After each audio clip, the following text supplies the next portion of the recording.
असलकुम, my name is Sundas Babar and welcome to BSc strikes.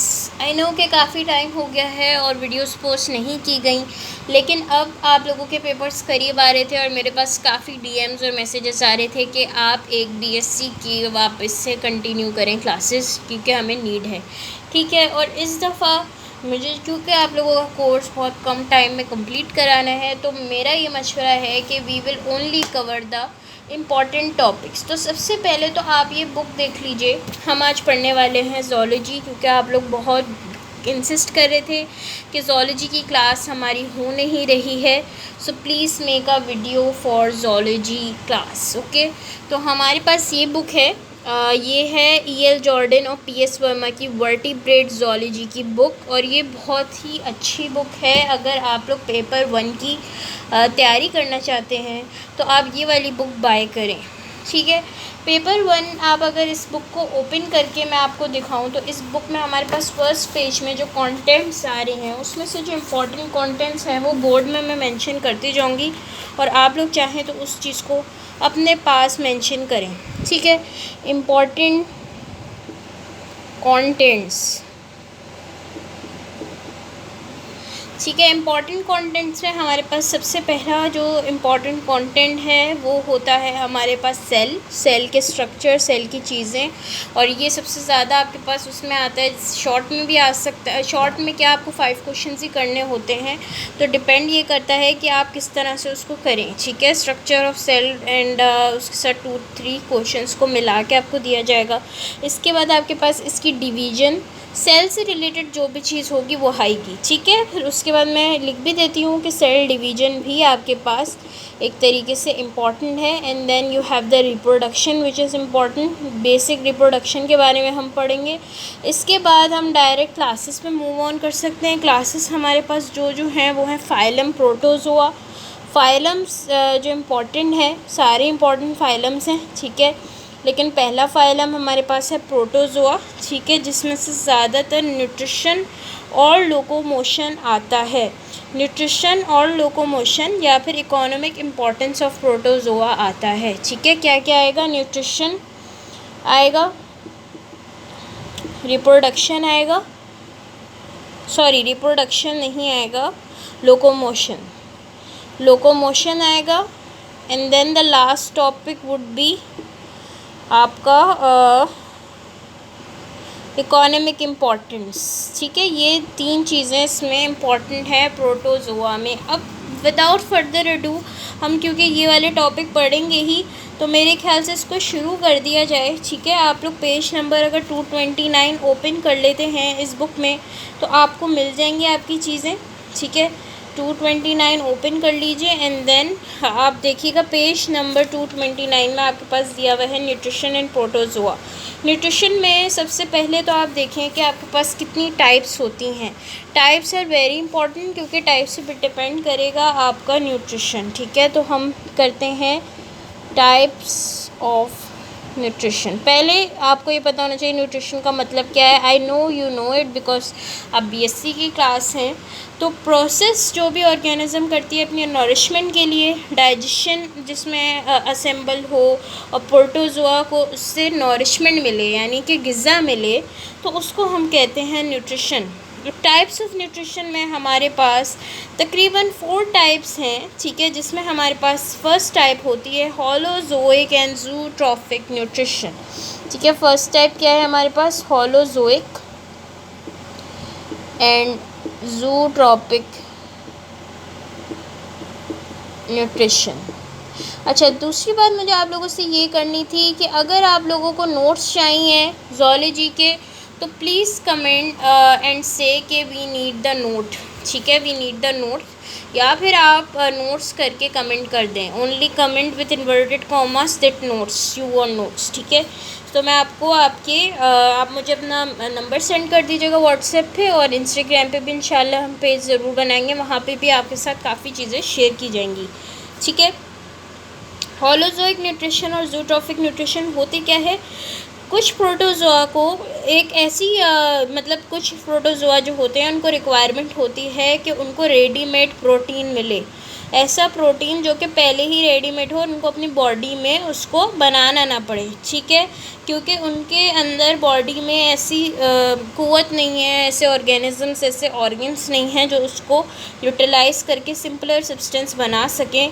तो इसलिए ऐसे हम प्रोटोजोआंस को ज़ूट्रॉफिक कहते हैं। जैसे कि हमारी इसमें बड़ी एग्जांपल है एमीबा की, ठीक है। ऐसे प्रोटोजोन्स हैं जो रेडीमेड फूड पे डिपेंड करते हैं, क्योंकि they can not make their protein in their body, they don't have the required organs और सेल्स और अदर थिंग्स जिससे वो अपना फूड बना सके अपनी बॉडी के अंदर। कॉम्प्लेक्स ऑर्गेनिक फूड जब ये सॉलो करेंगे तो टेम्पररी ओपनिंग होती है इनके अंदर, या इनके पास एक परमानेंट माउथ होता है, ठीक है। इनके पास या तो एक टेम्पररी ओपनिंग होगी जिससे ये फूड को स्वॉलो कर सकेंगे, या फिर इनके पास एक परमानेंट माउथ होगा जो कि फूड वैक्यूल्स को अपने अंदर लेके फ्लूइड के तौर पे अपने अंदर ट्रांसफ़र करेगा। ज़ूट्रॉफिक प्रोटोजोआ प्रोटीन को डाइजेस्ट कर सकते हैं, फैट को डाइजेस्ट कर सकते हैं, स्टार्चेस को डाइजेस्ट कर सकते हैं। फूड वैक्यूल जो है वो सर्कुलेट करेगा एंडोप्लाज्म में। कैसे? स्ट्रीमिंग मूवमेंट से। स्ट्रीमिंग मूवमेंट जो अमीबा में होती है, या फिर पेरिस्टेलिसिस से जो कि वॉर्टिसेला में होता है, ठीक है, जिसको हम कहते हैं स्ट्रीमिंग मूवमेंट। फिर अनडाइजेस्टेड मटेरियल जो भी होगा, चाहे वो अमीबा में कोई अनडाइजेस्टेड मटेरियल हो या वॉर्टिसेला में, तो उसके लिए एक टेम्पोररी या परमानेंट साइटोप्रोक्ट होगा जिससे वो अपने अनडाइजेस्टेड मटेरियल को कास्ट ऑफ कर देंगे, यानी निकाल देंगे, ठीक है। ये हो गई हमारी होलोजोइक न्यूट्रिशन। अब हम आते हैं ऑटोट्रॉफिक न्यूट्रिशन पे। आई होप कि आपको समझ में आ रहा होगा। मैं दोबारा से एक दफ़ा बता दूं, होलोजोइक न्यूट्रिशन या ज़ूट्रॉफिक न्यूट्रिशन वो वाली न्यूट्रिशन है कि प्रोटोजोन्स अपना फूड खुद नहीं बना सकते, they require readymade food, readymade protein, तो उनको रेडीमेड लेना पड़ता है थ्रू एंड टेम्पोररी ओपनिंग, या फिर उनके पास एक परमानेंट माउथ होता है और इनमें एक स्ट्रीमिंग मूवमेंट होती है जिससे वो अपना डाइजेशन करते हैं, ठीक है। और वो डाइजेशन की वजह से वो फैट, स्टार्चेस, प्रोटीन वगैरह को डाइजेस्ट करते हैं। अगर कोई चीज़ अनडाइजेस्टेड रह जाए तो वो उसको कास्ट ऑफ कर देते हैं, यानी अपनी बॉडी से बाहर निकाल देंगे, ठीक है। आई होप कि मैंने बहुत क्लियर करने की कोशिश की है और हो गया होगा। अब सेकंड आप देख लो, ऑटोट्रॉफिक न्यूट्रिशन आ जाती है, ठीक है। ये बहुत इंपॉर्टेंट क्वेश्चन है, ये मैं बार बार आपको बता रही हूँ इम्पॉर्टेंट है, तो उसका मतलब यही है कि इम्पॉर्टेंट है, कोई मजाक नहीं हो रहा, ठीक है। ऑटोट्रॉफिक न्यूट्रिशन में क्या होता है? ऑटोट्रॉफिक न्यूट्रिशन बेसिकली ऐसे प्रोटोजोआ जिनके अंदर क्लोरोफिल होता है या किसी भी किस्म का पिगमेंट होता है, तो वो कॉम्प्लेक्स ऑर्गेनिक फूड को सिंपल फूड में मैन्युफैक्चर कर सकते हैं। फॉर एग्जांपल यूग्लेना, जैसे कि अगर कोई प्रोटोजोआ है और उसके अंदर क्लोरोफिल है या किसी भी किस्म का कोई ऐसा पिगमेंट है, तो वो उस कॉम्प्लेक्स फूड को किस में कन्वर्ट कर देंगे? सिंपल फूड में। तो इनके लिए आसान होता है। आपने देखा था कि ज़ूट्रॉफिक और होलोजोइक में ये चीज़ नहीं होती, उनको रेडीमेड रिक्वायरमेंट होती है, ठीक है। और इसकी एग्जांपल है यूग्लेना, ठीक है। इनके पास जो प्रोटीन बॉडीज़ होती हैं उनको हम कहते हैं पायरेनॉइड्स। इनके पास जो प्रोटीन बॉडीज़ होती हैं उनको हम कहते हैं पायरेनॉइड्स। इसके अलावा ये कि जो फोटोसिंथेसिस में हेल्प करते हैं उनको हम पायरेनॉइड्स कहते हैं, ठीक है। सम प्रोटोजोआ में आपके पास क्रोमेटोफोर्स नहीं होते, लेकिन उनके पास क्लोरोफिल रखने की जगह होती है, क्योंकि जो क्रोमेटोफोर होते हैं वही अपने अंदर क्लोरोफिल रखते हैं। अगर प्रोटोजोआ कुछ होंगे ऑटोट्रॉफिक में जिनके पास नहीं होंगे, तो उनके पास एल्जाई होते हैं जिनको हम कहते हैं ज़ूज़ेंथेलाई या फिर क्लोरेलाई, ठीक है। इन दोनों में से कोई एक इनके पास एल्जाई ज़रूर होगा जो अपने अंदर क्लोरोफिल प्रोड्यूस करने की, स्टोर करने की जगह रखे, ठीक है। जो मैन्युफैक्चर करेगा ऑर्गेनिक फूड को होस्ट के लिए, जो भी होस्ट होगा, ऑब्वियस सी बात है, अगर यूग्लेना की बात हम कर रहे हैं तो यूग्लेना के लिए अपना फूड मैन्युफैक्चर करेगा by the process of photosynthesis. इसमें हमारे पास एग्जांपल आ जाती है स्टेंटर, ठीक है, और भी एग्जांपल्स आ सकती हैं। नाइट्रेट्स और अमोनियम कंपाउंड्स जो हैं वो इसके लिए सफिशिएंट हैं ताकि वो सोर्स बना सकें नाइट्रोजन की फॉर ऑटोट्रॉफिक फॉर्म्स। ठीक है, एक दफ़ा और बता दूंगी मैं आपको ऑटोट्रॉफिक न्यूट्रिशन क्या होती है। ऑटोट्रॉफिक न्यूट्रिशन वो न्यूट्रिशन है जिसमें प्रोटोजोआ क्लोरोफिल की मदद से या किसी भी एलाइड पिगमेंट की मदद से अपने ऑर्गेनिक कॉम्प्लेक्स फूड को मैन्युफैक्चर करके सिंपल फूड बना लेते हैं। अगर उनके पास क्रोमेटोफोर नहीं होंगे तो फिर उनके पास कोई एल्जाई होगा जो जूजेंथेलाई भी हो सकता है या जू क्लोरोलाई भी हो सकता है। ठीक है, इसके अलावा ये कि वो जो प्रोसेस होता है जो फोटोसिंथेसिस का होगा जो होस्ट के लिए बनेगा, तो होस्ट में हमारे पास टेंटर आ सकता है। ठीक है, नाइट्रेट्स और अमोनियम कंपाउंड जो है वो इस चीज़ के लिए सफिशेंट होते हैं क्योंकि ऑटोट्रॉफिक फॉर्म्स में हमें जाहिर सी बात है एक सोर्स चाहिए। तो यहाँ पे हमारे पास जो सोर्स है वो है नाइट्रोजन। आई होप कि समझ में आ गया होगा। इसमें हमारी एग्जांपल यूग्लेना की है। यूग्लेना की अगर आप इसमें आपके पास यूग्लेना की स्ट्रक्चर को भी बताया गया इस बुक में जो मैं आपको बताई थी PS वर्मा की। इसमें यूग्लेना आपको पेज नंबर 123 पे मिलेगा, उसमें भी आप यूग्लेना को देख सकते हो कि वो किस तरह से न्यूट्रिशन करता है। ठीक है, इसके बाद आप आ जाओ थर्ड पार्ट में विच इज़ सैप्रोजोइक न्यूट्रिशन।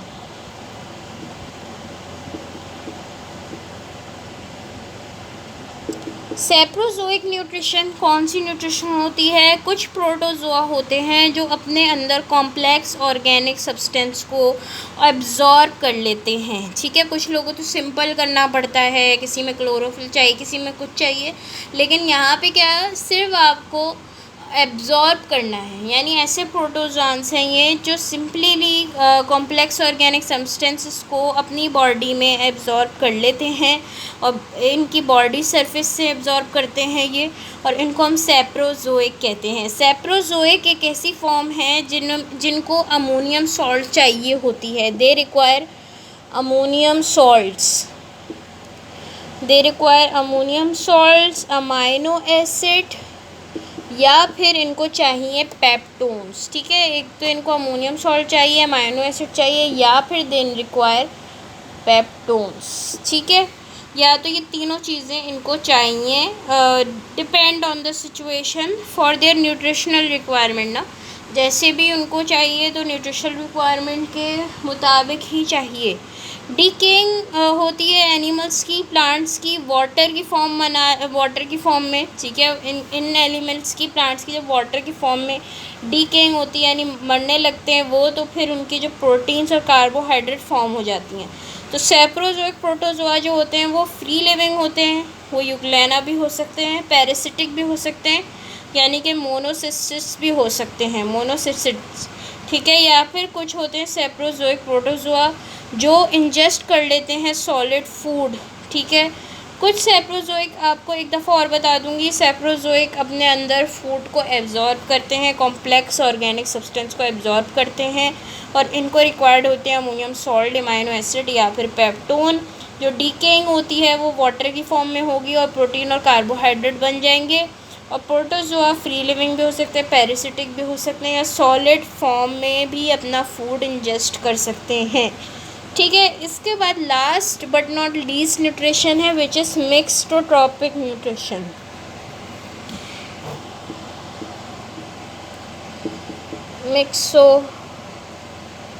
चैनल को लाइक करना नहीं भूलिएगा, सब्सक्राइब ज़रूर, कमेंट करिएगा कि आपको जो जो क्वेश्चंस पूछने हैं। I will be aware if you tell me. ठीक है, क्योंकि मेरे पास आप लोग पर्सनल पे व्हाट्सएप पे टेक्स्ट कर रहे होते हैं कि हमें ये वाली क्लास चाहिए, ये वाली क्लास चाहिए। आई वुड रिकमेंड कि आप लोग यूट्यूब पे कमेंट करें। ठीक है, अच्छा, प्रोटोजोआ मिक्सोट्रॉपिक के क्या होते हैं, वो अपने आप को खुद नॉरिश करते हैं एक मेथड से जो कि एक सेम टाइम के या डिफरेंट टाइम्स पे due to the change of environment पे डिपेंड करता है।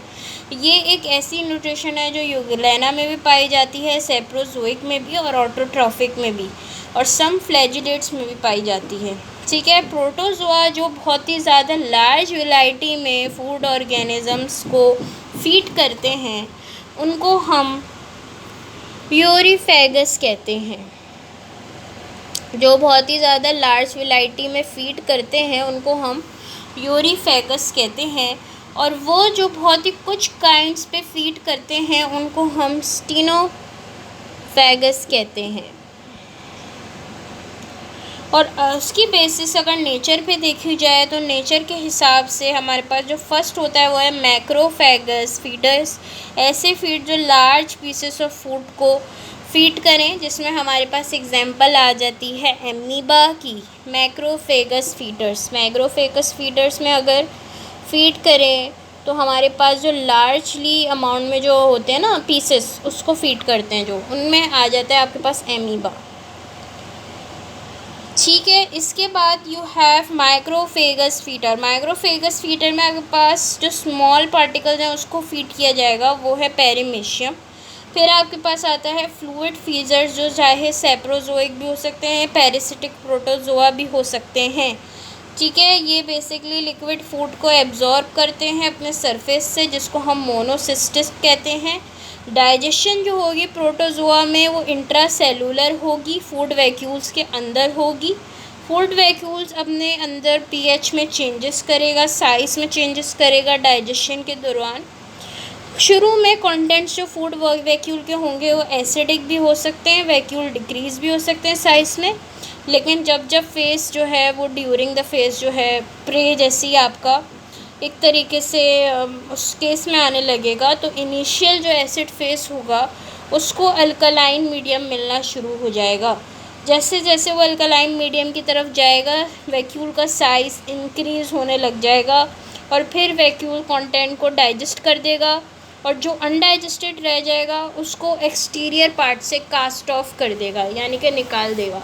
आई होप कि आज की वीडियो अच्छी थी, आपको समझ में आया होगा। नहीं समझ में आया हो तो कमेंट में ज़रूर बताइएगा, टॉपिक दोबारा पढ़ाया जा सकता है। और अगर आप चाहें तो वीडियो को रिपीट करके देखें ताकि आपको और क्लियरली समझ में आए। अगर आप चाहते हैं कि आपको नोट्स मिलें तो कमेंट करें इन्वर्टेड कॉमर्स में आई वांट नोट्स। ठीक है, इसके अलावा सब्सक्राइब करना ना भूलिएगा, शेयर करें अपने फ्रेंड्स के साथ भी जो मसले में जिनके पास पेपर्स होने वाले उनको पता नहीं है। अगर आपको लास्ट ईयर के पेपर्स के बारे में भी जानना है और साथ ही साथ आपको इम्पोर्टेंट भी जानने हैं तो कमेंट करेंगे तो ही मैं बताऊंगी, वरना मेरा बताने का फ़ायदा नहीं है। ठीक है, तो प्लीज़ शेयर करना नहीं भूलिएगा, कमेंट करिएगा, लाइक ज़रूर करिएगा।